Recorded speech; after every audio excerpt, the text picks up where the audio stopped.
여러분, 성경은 이렇게 말씀되어 있습니다.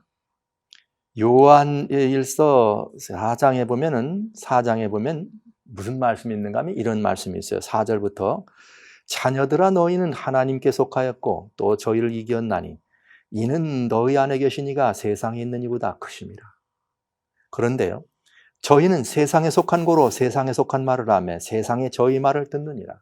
그러나 우리는 하나님께 속하였으니 하나님을 아는 자는 우리 말을 듣고 하나님께 속하지 아니한 자는 우리의 말을 듣지 아니하나니 진리의 영과 미혹의 영을 이로써 아느니라. 두려운 말씀이죠. 하나님의 말씀, 하나님의 이 기록된 말씀을 따르는 이것은 진리의 영을 따르는 것입니다. 그러나 지금까지 보신 것처럼 어둠이 역사하는 어둠의 이 권세자인 공중 권세 잡은 자 사단이 지상에 있는 인간 대리자들을 통해서 어떤 일을 이루는 것을 보시고 그 일들을 이렇게 따라가는 것은 미혹의 영입니다. 저는 이제 우리가 주일을 말씀드린 것처럼 95%의 기독교인 가운데 일요일을 부활을 기념해서 주일로 지키는 그 우리들 예배와 국가가 그 일요일을 지키도록 명령해서 내리는 국가적 일요일 협령과의 이 관계가 함께 떨어져 내려갈 때 이것이 어떤 문제를 우리들에게 가져다 줄 것인가, 이것은 아주 중요한 문제이기 때문에 여러분에게 잠깐 이 문제는 좀 이 말씀을 드리는 게 좋을 듯합니다. 자, 그럼 부활을 기념해서 일요일에 예배를 드리는 것은 안전한 것인가? 안전한 것인가? 성경은 이렇게 말해요. 사도행전에 보면은 예수님 오순절 이후에 예수님 부활 승천하시고 이 열흘 지난 뒤에 오순절 성령이 강림하는 역사가 있습니다. 그 성령 강림한 역사 이후에 사도행전 2장 46절에 보면 이런 말씀이 있어요. 날마다 마음을 같이하여 성전에 모이기를 힘쓰고 집에서 떡을 떼며 기쁨과 순전한 마음으로 음식을 먹고, 또 히브리서 10장 24절로 25절엔 뭐라고 되어 있는가? 또 약속하신 이는 미쁘시니 우리가 믿는 도리의 소망을 움직이지 말고 굳게 잡아 서로 돌아보아 사랑과 선행을 격려하며 모이기를 패하는 어떤 사람들의 습관과 같이 하지 말고 오직 권하여 그날이 가까움을 볼수록 더욱 그리하자. 이렇게 되어 있습니다. 히브리서에 주신 권면의 말씀이나 사도행전에 나와 있는 권면의 말씀처럼 주님의 부활을 기념해서 일요일에 예배를 드려야 된다. 그렇게 해서 우리가 그 예배를 더 많이 모이는 것은 칭찬할 만한 자발적인 기념 예배입니다. 얼마든지 정말 칭찬받을 만한 일이죠. 예수님 부활은 기독교의 아주 중요한 역사의 한 장이고 기독교 신앙에 있어서 그것은 대단히 중요한 본질이 되기 때문에도 그렇습니다. 아주 자발적인 기념 예배, 칭찬할 만한 일입니다.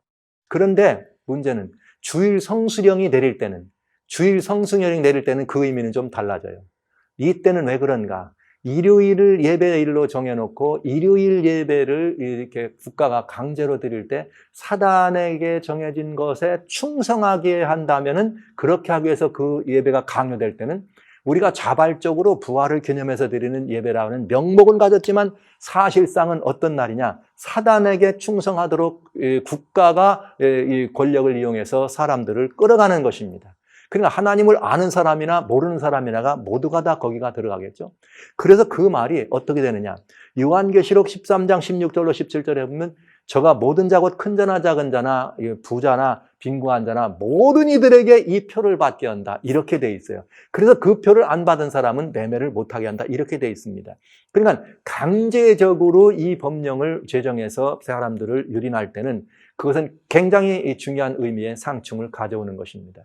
다시 말씀드리자면 제7일 안식일을 기념하는 것은 하나님의 변개할 수 없는 친수로 기록한 십계명, 그래서 하나님의 지금도 성전에 있는 언약궤가 우리에게 보여지고 하나님의 성민들의 심령 속에 다시는 바꿀 수 없는 이 의문의 직분도 영화롭지만 영의 심령에 새겨진 영의 직분처럼 우리 안에 새겨진 이 법을 유린하는, 그러면서 이렇게 하기 위하여 그런 목적으로 제정해 놓은 그 일을 따르는 것은 아주 위험한 일이 된다, 이 말이죠. 그러니까 그때 되면은 이제 우리들은 어떻게 되는가?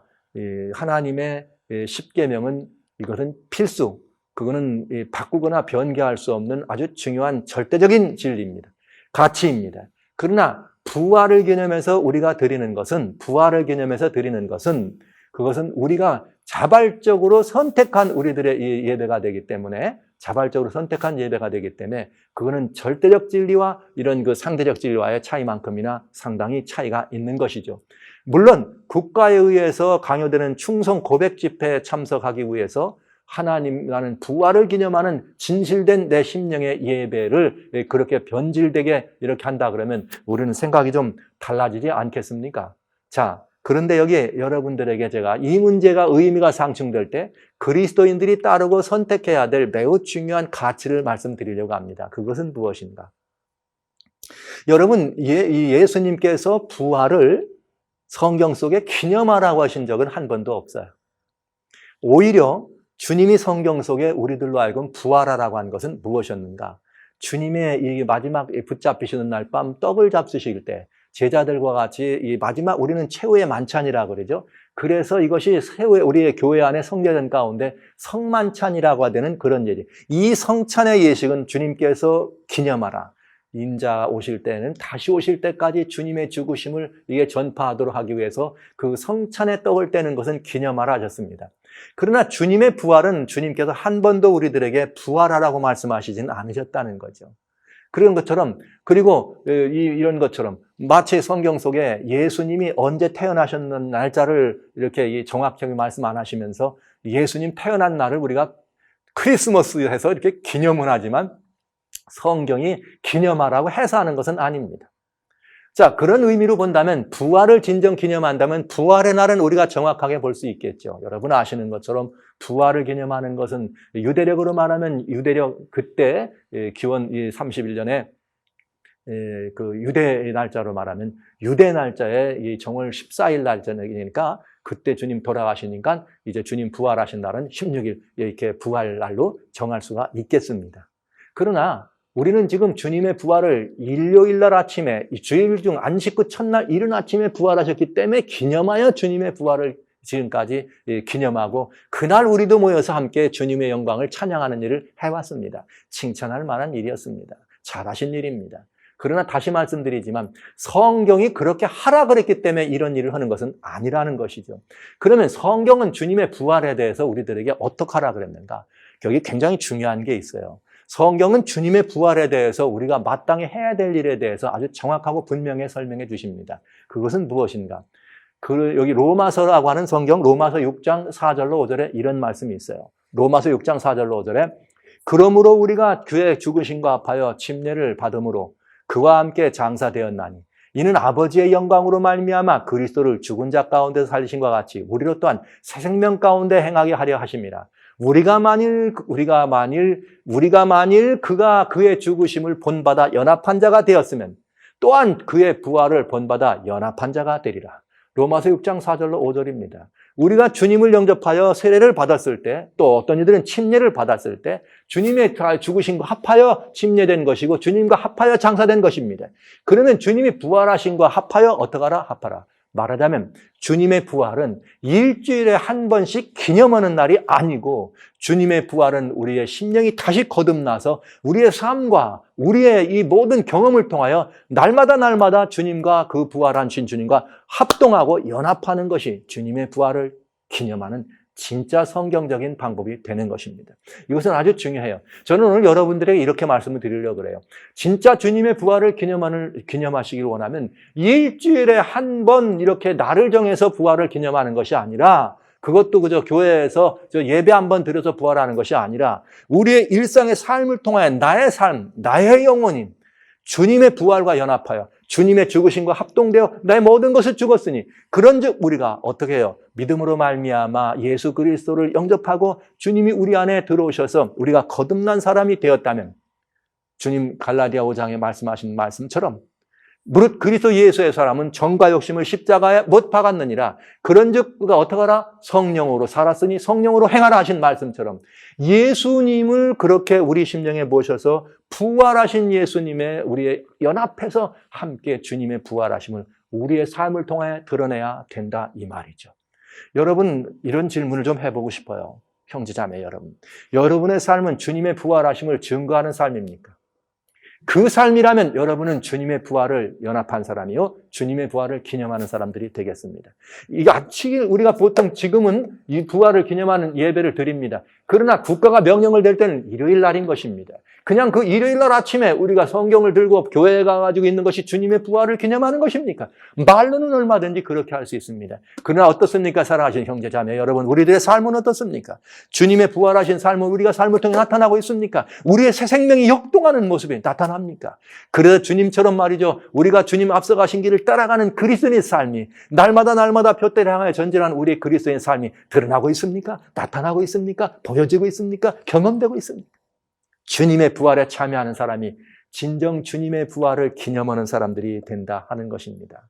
그래서 국가가 이런 일들을 우리들에게 명하고 국가가 이런 일들을 이렇게 하지 않으면 우리 무엇이든지 죽게 하든지 아니면은 사고 파는 일을 못하게 한다 할 때 두려워할 것이 아니라 주님의 부활한 사람으로, 주님의 부활에 연합한 사람으로 살아간다면 나는 누구예요? 죽을 수 없는 운명의 사람입니다. 우리는 이미 요한복음 주님 5장 24절 25절에 주신 말씀처럼 무릇 우리는 어떤 사람들이냐? 이미 영원한 생명을 얻은 사람인 것이죠. 다시는 죽을 수 없는 사람들이야 이 말씀입니다. 죽을 수 없는 사람들인데 죽을 수도 없는 운명의 사람들을 가지고 그렇지 않으면 죽게 하겠다고 하면 거기에 두려워 떤다면 우리는 믿지 않는 사람인 것입니다.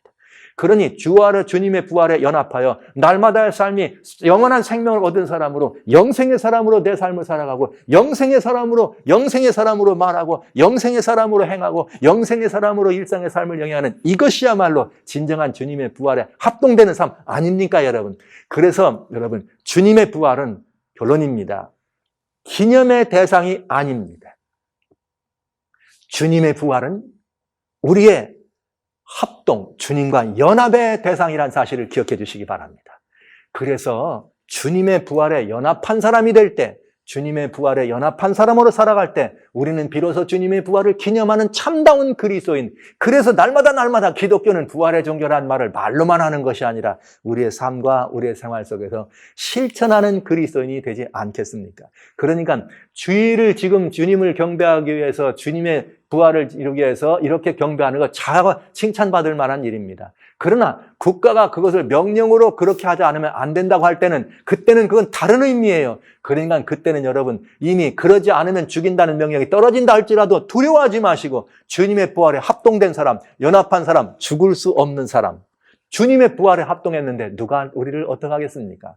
그래서 그렇게 주님의 부활에 연합한 사람으로 그런 모습으로 살아가면은 주님의 부활을 기념하기 위해서 일요일날 안 드리고 오히려 하나님의 참된 안식일이 이렇게 이 핍박의 대상이 됐다는 사실을 지금 여러분 배우지 않으셨습니까? 그렇다면 지금 저와 함께 진리의 영을 따라서, 하나님에 속한 사람은 하나님의 말씀을 듣나니 진리의 영의 진리의 말씀을 듣고 저와 함께 하나님의 이 제7일을 구분하고 하나님의 제7일을 다시 회복하고 하나님의 제7일을 온전히 하나님께 올려드림으로 말미암아 세상 만민들에게 이 날은 하나님의 사랑의 날입니다. 사랑의 표시가 있는 날입니다. 우리가 다 하나님의 주권의 소유자인 것을 표시하는 날입니다. 그러니 여러분, 제7일 안식일은 구원의 표요, 우리의 모든 삶을 완성하는 표요, 우상에게 끌어가는 우리들의 마음을 막아줄 수 있는 표요, 우리는 진실로 이렇게 하나님께만 충성하는 표로 드릴 수 있다는 사실을 가지고 그렇게 여러분 사시고 그렇게 사람들에게 이야기하고, 그래서 온 인류에게 이 날이야말로 진정 복음의 날이요 희망이란 날로,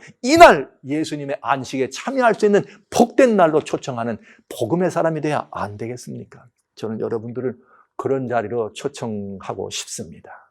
여러분, 우리는 반드시 그렇게 돼야 되겠습니다. 그러니 주님, 이 일요일 휴업령이라고 하는 국가적 명령, 일요일 성수령이라고 하는 국가적 명령이 떨어질 때랑 두려워하지 마시고, 그때 여러분이 드리는 예배는 부활 기념 예배가 아니에요. 그때 드리는 것은 사단이 제정한 짐승의 표를 받고 따르는 사단에게 충성하는 표로 드리는 예배임을 기억하셔서 잊지 마시고, 기왕이면 그때까지 기다릴 것이 아니라 지금 이 말씀을 여러분과 같이 나눈 이 하나님의 복음의 말씀을, 우리는 하나님께 속하였으니 하나님을 아는 자는 하나님의 말을 듣고 하나님께 속하지 않는 자는 하나님의 말을 듣지 않나니 진리의 영과 미혹의 영을 미로써 아느니라. 사랑하시는 형제 자매 여러분, 주님의 부활은 기념의 대상이 아닙니다. 연합과 합동의 대상임을 기억해 주십시오. 그리고 우리는 주님의 복음의 말씀이 증거될 때 기꺼이 이 말씀을 따라갈 수 있는 하나님의 진리의 영에 감동된 사람이 되주시길 주의 이름으로 축원합니다. 아닙니다. 여기 하나 더 보아야 할 것이 있습니다. 그것은 이제 우리는 이 안식일이라고 하는 하나님의 계명과 일요일이라고 하는 국가적 이 어둠이 만들어내는 이 계명 사이에 어디로 가야 할까를 결정해야 합니다. 일요일날 예배드리는 이것이 국가의 명령으로 강요될 때는 우리는 짐승의 표가 된다고 지금까지 보았습니다.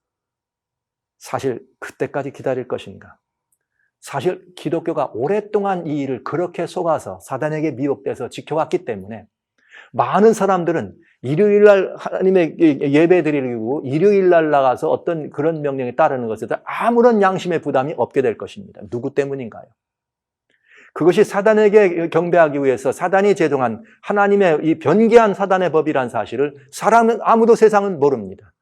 오히려 그리스도인들이 그날을 그렇게 부활을 기념한 날로 얘기하고 지금까지 다 해왔기 때문에 사람들은 자동적으로 그리스도인들을 따라서 그날 나오게 될 것입니다. 이 책임을 누가 져야 합니까? 지금까지 오래된 기독교가 속아서 가져온 것이지만 백성들에게 잘못 가르쳐왔고 그리스도 자체도 속아서 잘못해왔던 이 문제에 대하여 우리는 분명한 답이 있어야 됩니다. 이것은 회개의 제목입니다. 회개해야 합니다. 천주교회, 구교가 회개해야 합니다. 기독교, 신교가 회개해야 합니다. 우리 모든 그리스도인이 회개의 제목입니다. 가장 오래된 기독교에 이것은 정말 이 하나님을 모르는 사람들에겐 대대적인 하나님의 성경 말씀을 오도한 사기와 마찬가지입니다. 우리는 회개해야 합니다. 이것을 지금까지 우리가 이렇게 하지 아니하고 하나님의 계명인 안식일을 잘 기독교가 지켜왔더라면 인류는 이런 법이 떨어질 때 어떻게 될까요? 그 일에 순종하지 않을 수 있습니다. 이건 하나님의 계명이 아니라더라 이렇게 할 수 있었습니다. 그런데 이미 교회가 미혹이 돼서 사단이 원하는 대로 다 바꿔버리고 교인들이 다 95%가 그 일을 옳다고 따르고 있다면 세상 사람들은 아무도 부담 없이 이 일을 따르지 않겠습니까? 이 책임을 누가 져야 합니까? 사랑하신 형제자매 여러분, 오늘 저는 하나님 말씀을 가진 복음을 가진 목사로서 여러분 앞에 담대히 호소합니다. 회개해야 합니다. 우리가 회개해야 합니다. 지나간 이 1000년 이상, 1500년 이상, 거의 2000년 가까이 우리가 이렇게 이 문제에 대하여 그릇된 깨달음을 가지고 그릇된 가르침을 가지고 사람들이 어필해왔고 우리가 따라왔다면 어둠은 기뻐했습니다. 사단은 즐거워했습니다. 놔둬도 그대로 자기의 뜻에 순종하니까요. 이랬다면 우리는 지금 뭘 해야 되는가? 회개밖엔 답이 없습니다. 회개해야 합니다. 회개해야 합니다. 회개해야 합니다. 이것이 진정으로 주님의 부활에 합동된 사람의 태도가 아니겠습니까? 이 일은 뿐만 아니라 그것에 대한 회개만이 아니라 유린했던 하나님의 안식일, 네 번째 계명을 회복해야 합니다. 네 번째 계명은 안식일을 구분하는 어떤 교회들의 얘기, 안식일을 구분하는 여러 많은 교단과 교파들의 얘기만의 전유물이 아닌 것입니다. 모든 기독교인들이 회복해야 합니다. 그리고 모든 인류를 위하여 이 기별은 아름다운 복음으로 전파되어야 합니다. 성경은 이렇게 말합니다. 이 문제에 대해서. 성도들의 인내가 여기 있다. 저희는 하나님의 계명과 예수의 믿음을 지키는 자라. 분명하죠?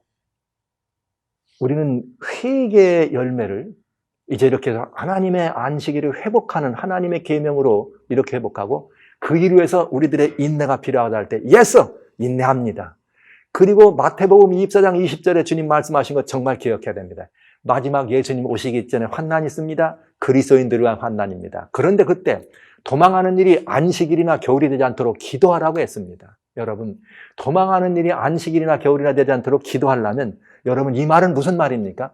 안식일은 여전히 그리스도인들에게 중요한 가치가 있다고 하는 주님의 말씀이에요. 여러분 잊지 말아 주십시오. 우리의 환난 때 주님은 그렇게 말했습니다. 그 환난을 인하여 도망가는 그 시간에도 안식일을 소중히 뭐하라는 의미입니까? 기억하라는 뜻이 아닙니까? 여러분 이만하면 여기 한 목사의 얘기가 아니고 성경의 말씀이요 역사적인 이야기라면 여러분 모두가 다 이 진리와 이 영에 순종하시고 하나님 뜻에 순복하시는 여러분 되시기를 간절히 소원합니다. 이제 그렇다면 여러분 그렇게 회복하면 안식일은 여러분 그냥 보통 율법이나 어떤 율법적 가치를 가지고 지켜야 되는 날이 아니라 이건 굉장히 중요한 하나님의 축복의 통로라는 이 사실을 가르쳐야 돼요. 그리고 사람들에게 이 사실을 나눠야 돼요. 안식일은 율법적 조항이라기보다는 축복의 통로입니다. 그리고 기독교는 이 하나님의 계명과 예수의 증거를 회복하고 온전히 합동되어 하나 되어서 땅끝까지 이르러 주의 증인이 될 때 역사는 마감하게 될 것입니다. 그때 비로소 마태복음 24장 14절에 나오는 말씀처럼 천국 복음이 땅끝까지 전파되어야 하겠니? 그렇게 해서 모든 족속과 민족의 주의 복음을 영접하는 때가 오는 것입니다. 하나님의 계명과 예수의 증거가 땅끝까지 이르러 전파될 때 어둠의 권세는 굴복할 것입니다. 그때 예수 그리스도는 다시 오시게 됩니다. 이 영광스러운 날이 우리들을 향해 예비됐다고 하는 것입니다. 그 이 영광스러운 날이 우리들을 향해 예비됐다는 사실을 여러분 기억하시면서 이제 이 모든 역사적인 이 한 토막 이 장을 여러분들에게 증가하면서 여러분들이 궁금해왔던 이 일요일 문제, 짐승의표 문제, 안식일 문제를 이렇게 말씀을 드리면서 이제 이것들이 율법적 조항과 어떤 의미가 있게 우리들이 간직돼야 되고 율법적 조항과 성경의 율법과 어떤 관계를 우리들에게 이제 이것들을 마무리해야 될 것인가. 여러분들이 궁금해하는 궁금한 마지막 부분을 이제 또 다뤄봐야 되겠습니다. 오직 성경, 오직 믿음, 오직 예수님이라고 하는 이 기독교의 위대한 이 가치관을 가지고 여러분과 같이 지금까지 예언의 말씀을 살피고 여러분들이 궁금한 부분에 대한 답을 말씀드렸습니다. 성경 외의 것은 말씀드릴 말씀이 없습니다. 믿음에서 이탈되는 이야기는 여러분들에게 나누기를 원치 않습니다. 그리고 오직 예수님밖엔 답이 없다는 사실을 여러분에게 소개해드리고 싶은 것입니다. 오직 예수, 오직 예수, 오직 예수뿐만의 우리들의 답입니다. 인류의 복된 희망은 예수께로만 옵니다. 그분의 다시 오신다는 소식은 참으로 큰 희망입니다. 이 소망의 자리에 여러분 모두가 함께 할 수 있도록 그 주인공의 자리에 서 주시게 되시길 간절히 소원하면서 이제 여러분들과 같이 이제 성경을 통해서 주님 여러분이 궁금한 마지막 질문에 대한 대답을 시작해 보도록 합니다.